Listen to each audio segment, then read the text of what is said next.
Look around and you'll notice circles are everywhere. The top of a bottle cap, the face of a clock on the wall, the pizza you ordered last night. But if you actually try and measure these objects, you immediately run into a physical problem. The tools we use every day, rulers, measuring tapes, yardsticks, are rigidly straight. But a circle has no corners. Its boundary is a continuous, never-ending curve. To accurately measure a shape that refuses to stay straight, we have to find a reliable way to cut directly through it.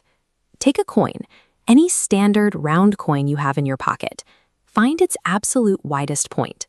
Now imagine laying a ruler down and measuring straight across from one edge to the other, passing exactly through the center. That specific straight line is called the diameter. You can draw dozens of straight lines from edge to edge inside a circle, but they will all be different lengths.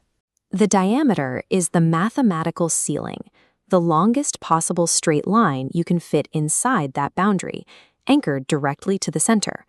Because this line is fixed to the center and reaches both edges, it functions as the definitive baseline for the circle's overall dimensions.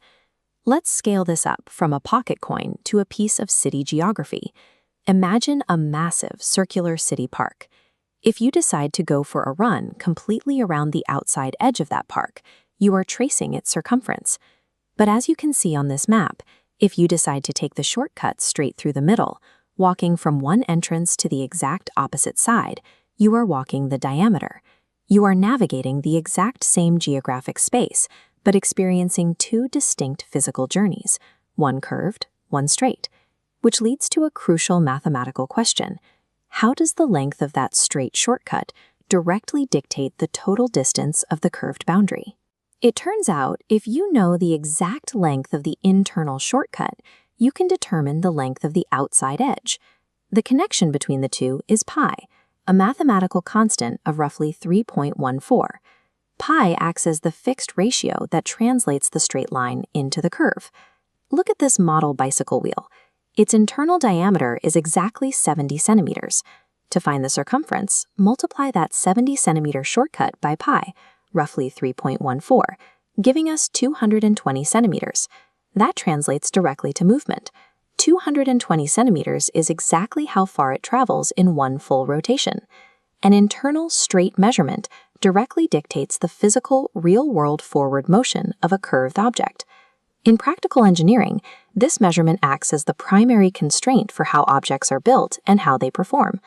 Plumbers and civil engineers rely on pipe diameter because that one internal straight line determines the total volume of water that can flow through a city's infrastructure. Astronomers use the same principle to look deep into the cosmos. This diagram shows two telescope lenses side by side. The diameter of the primary lens dictates exactly how much starlight it can capture. A wider internal line physically captures a wider array of incoming light, yielding a clearer view of deep space. Whether managing fluid dynamics beneath our streets or capturing light from distant galaxies, this one-dimensional straight line is the ultimate functional parameter. Nature obeys this geometry too. Natural scientists rely on this same shortcut to study organic history. As a tree grows, it constantly pushes its boundary outward, laying down new concentric rings of wood year after year. By measuring the total expanded diameter of that trunk, botanists can read the physical record of the tree's growth and accurately estimate the passage of decades. The diameter is the straight line present inside every circle you encounter. It is the mathematical shortcut through a curved world. Ultimately, it is the consistent mathematical rule that defines the scale and structural limits of any curved object. Next time, we're looking at the letter E. E is for estimation, the art of guessing smart.